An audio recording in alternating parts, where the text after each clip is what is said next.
Hello everyone, welcome to this tutorial. So in today's tutorial, we are going to talk about how to use our package ggplot2 for data visualization.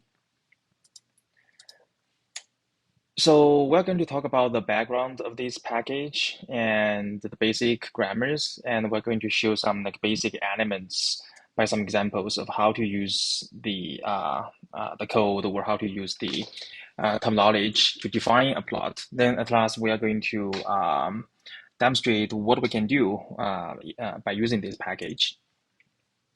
So ggplot2 actually is the most popular data visualization package in R. So after the success in R, so this package has been brought into Python by several libraries, such as the plot9 library.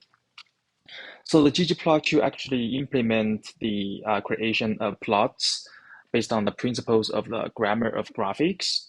So there are several ways that we can use to learn this package. So the most the most famous references are listed in on this slide.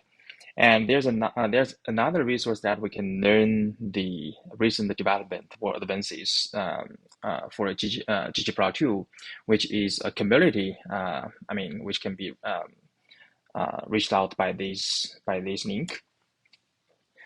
So basically, the grammar of ggplot2 is actually implemented in a layered approach, which means when we want to build or create a plot in ggplot2, actually we need to do that layer by layer. So I want to demonstrate that by this example. So in which we have three layers. The first layer defines the axis and also the plot area. For a plot, for example, that can be shown in this figure. Then if we want to add more elements on top of that layer, we just need to use the plus. For example, if you want to add a second layer, which is a scatter point on top of the layer one, then we just need to tell our language that we want to add that geometry, which is the point. So then you will get something like plot2. So if we want to add the line plot on top of layer 1 plus layer 2, so we just need to define that and then tell R that we want to add that layer on top of layer 1 and layer 2. Then you will get something like plot3. So let's take a look at that by the script. So actually we load the two libraries and we use this empty car dataset, which contains several features for the cars. So for example, in figure one, we want to have this axis and also the plot area information, then that will be something like this. So if we want to add this point layer, then let's just add that. So then you will add the points on top of the first layer. So if we want to add the curves on top of the layer one and layer two, then we just need to add that curve. So what if we want to, add for example, the standard deviation or standard error on that around that? So actually, then we will just change the SE to true. Then actually, we will have some figures like this one. So there are several key elements in ggplot2. So the first thing is we need to define the data we're going to use to tell the story. Then we're also going to define the geometries. So actually those are the geometric shapes. For example, the points, the curves, the lines, the histogram, or the bar plots. Then we're going to use the aesthetics to define, for example, the shape, the location here as the x-axis and the y-axis of the plot, and also the color, the shape, the size of the elements we're going to use. Then we use this called slash terminology to define or to modify the axis. So here, actually, we just flip the x and y axis. Then we use scale slash to change the element we want to modify. So here, actually, we change the legend name from as factor CLY to the number of CLY.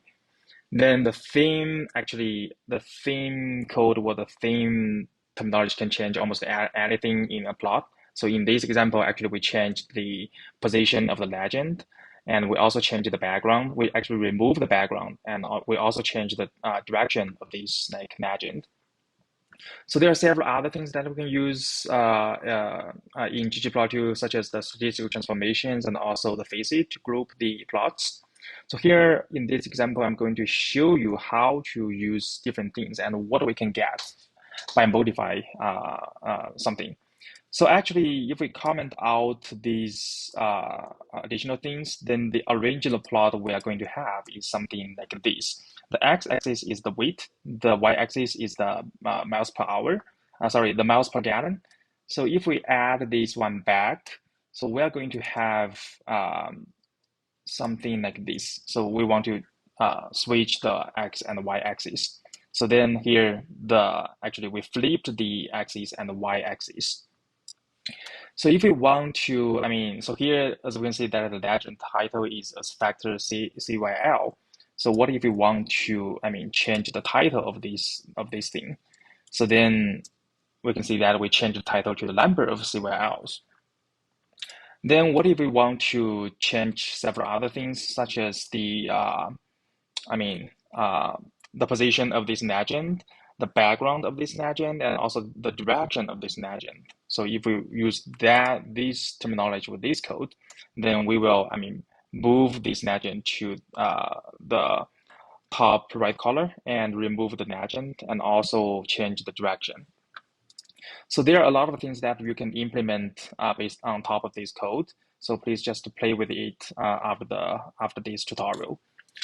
So actually, ggplot is way more flexible and capable. So actually, we can always learn ggplot from simple to complex. For example, if we want to create, for example, some nice figures like this, we always need to start from simple.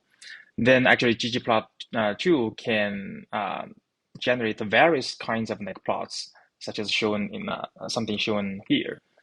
And we can always define any element in a plot by yourself.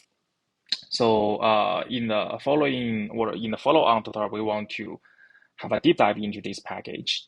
Yeah, thank you.